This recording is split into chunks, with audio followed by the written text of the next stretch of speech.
Hello my beautiful family, कैसे हो आप सब लोग। आई होप आप ठीक होंगे, स्वस्थ होंगे और आप अपनी लाइफ में बहुत ही ज़्यादा खुश होंगे। अगर आप पहली बार मेरे चैनल पर आए हो तो मैं बताती हूँ law of attraction, manifestation, spirituality के बारे में। अगर आप लोग इन टॉपिक में इंटरेस्टेड हो तो आप मुझे फॉलो या सब्सक्राइब कर सकते हो। आजकल क्या हो रहा है कि कोई एक दूसरे की दया देखने को तैयार नहीं है और सबको लगता है कि मैं ही कर रहा हूँ, मैं ही कर रहा हूँ, ये सामने वाला बैठा है और मैं ही कर रहा हूँ, मुझ पे इसको दया नहीं आ रही है। और जैसे सास बहू है तो बहू सोचती है कि मैं ही काम करती हूँ, थोड़ा सा अगर माँ जी भी हाथ बैठा दे तो कितना अच्छा।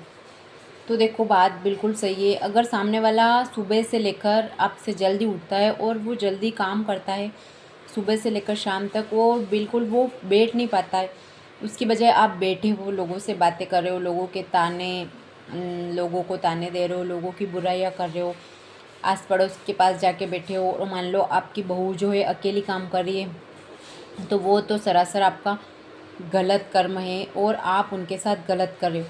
क्योंकि यदि आप काम नहीं कर सकते, आपकी ऐसी हालत हो गई, आप बूढ़े हो और आपसे चला नहीं जा रहा है, आप उठ बैठ अच्छे से नहीं पा रहा हो, तब तो ठीक है। और यदि आप बिल्कुल सही सलामत हो, आपके हाथ पैर सही सलामत है, आप खाने के लिए तो आप कहीं से भी भागे चले आते हो, लेकिन जब काम की बारी आती है तो हाथ पे हाथ रख के बैठ जाते हो और सिर्फ मज़े लेते हो। इवन अगर एक चाय का एक कप भी हो और वो अकेला ही पड़ा हो तो उसे धोने को भी सांस राज़ी नहीं होती है। तो होता क्या ना है कि यदि हम उनके साथ ऐसा कर रहे हैं तो हमारे भी पीछे पीछे कर्म आ ही रहे हैं, क्योंकि हमें भी कोई ऐसा ही मिलेगा जो हमारे साथ ऐसा करेगा और हमारा मन दुखाएगा।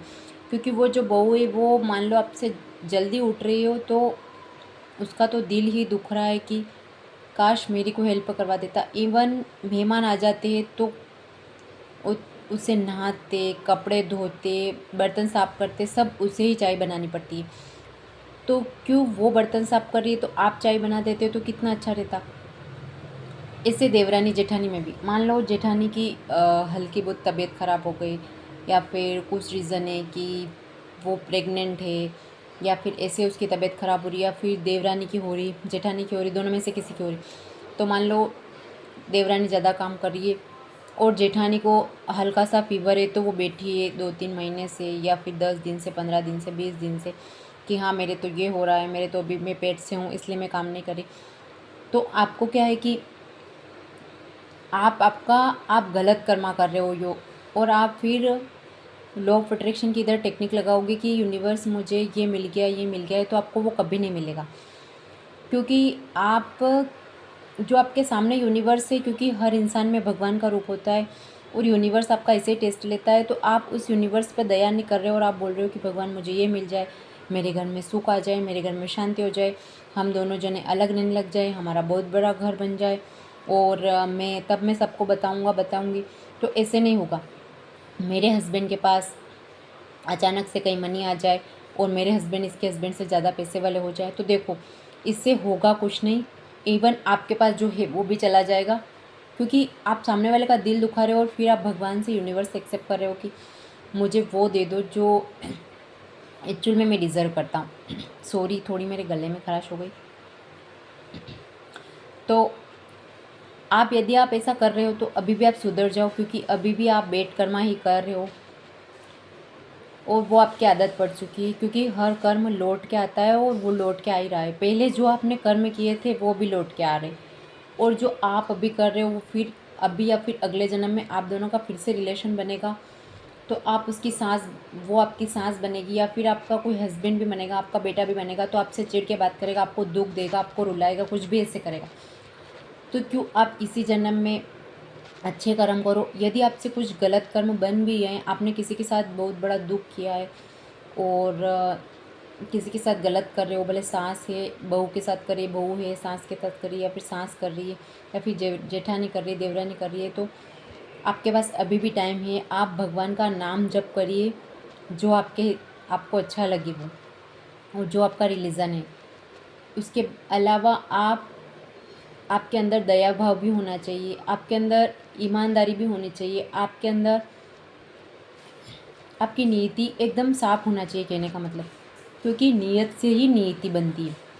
यदि आपकी नीयत ख़राब है तो आप सोचते हो कि मेरी नीति में तो बहुत अच्छा होगा और भगवान अच्छा लिखा होगा, तो वो कभी नहीं होगा, चाहे आपकी उम्र बीत जाए और आप ऊपर चले जाओ भगवान के पास। और यदि आपकी नीयत अच्छी है कि चलो मैं भी इसका, मेरे से जितना हो रहा है, मेरी तबीयत ख़राब है और ज़्यादा ही ख़राब है तो आप सो रहे हो, वो बात अलग है, लेकिन थोड़ी बहुत ख़राब है या फिर नी भी ख़राब है, आप ऐसे ही बैठे हो कि वो आ गई है तो वो करे, इतने साल मैंने काम किया, आप ऐसे बैठे हो और आपके अंदर दया भाव नहीं है, तो भगवान आपको कभी वो चीज़ें नहीं देगा जो आप एक्चुअल में डिज़र्व करते हो और आप चाहते हो। लॉ ऑफ अट्रैक्शन की बात नहीं होगी।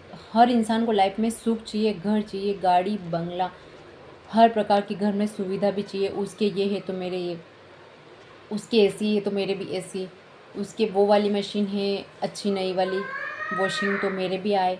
तो ऐसे करके आप कभी ऐसा नहीं, ऐसे करके कभी आप ज़्यादा पैसे वाले अम्मी नहीं बन सकते। हाँ आ रही हूँ अभी, 2 मिनट, 2 मिनट रुक जा। आपको क्या करना है वो तो है ही है, जैसे आपकी रिलेशन ख़राब है, एक बात तो ये हो गई कि आपको सबका अच्छा करना है। यदि आप खुद का अच्छा करोगे तो यूनिवर्स आपको आपके भाव देखता है, मैंने पहले ही बताया। यूनिवर्स कभी ये नहीं समझता कि आपने कॉपी में लिख दिया तो वो सही हो जाएगा, यूनिवर्स आपकी भावनाएं चेक करता है। और दूसरी बात ये कि आपका आपकी सास के साथ, आपकी जेठानी के साथ, देवरानी के साथ, पति के साथ, देवर के साथ या फिर अदर रिलेशन में जो भी है उनके साथ आपकी दुश्मनी है, तो आपने पिछले जन्म में उनके साथ कुछ ना कुछ गलत किया हुआ। तो इसका सिर्फ एक ही सोल्यूशन है कि आप उन्हें होपोनो होपोनो प्रेयर सेंड कीजिए रात को सोते टाइम, डेली 11 बार, 21 बार, 100 बार या फिर 108 बार कीजिए।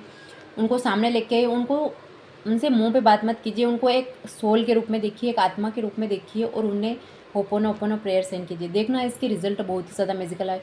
उस इंसान का दिल आपके लिए पिघल जाएगा और वो आपके लिए वो करेगा जो आप कहोगी कि यार ये ऐसा कितना कैसे बदल गया। ऐसा होगा आपके साथ मिरेकल।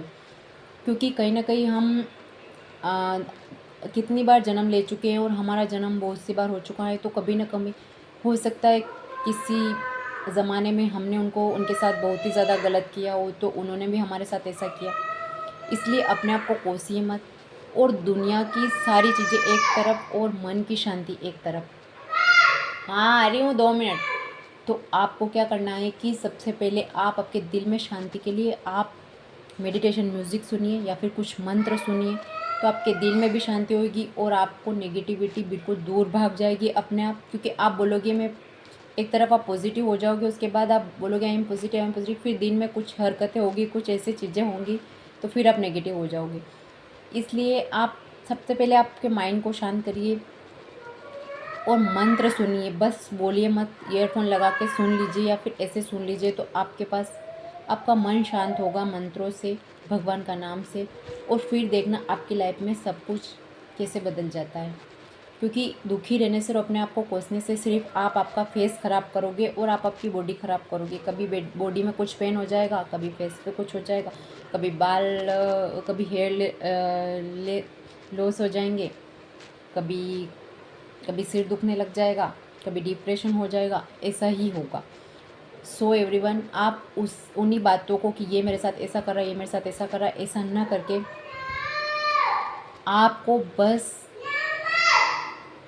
आपको उन लोगों को भी अच्छी इन्फॉर्मेशन देनी है, क्योंकि जो दोगे वो सामने आएगा। आपके दिल में जो रहेगा वो बाहर निकलेगा। आपके दिल में उनके खिलाफ नफरत है तो वही बाहर दिखेगी। आप प्यार तो नहीं कर सकते तो आप अंदर से उनको सोल के रूप में दिखिए, देखना आपके साथ चमत्कार ज़रूर होगा। ओके, इस टॉपिक पे ज़्यादा बात करेंगे फिर कभी, अभी मेरा बेबी मुझे परेशान कर रहा है। Bye and thank you.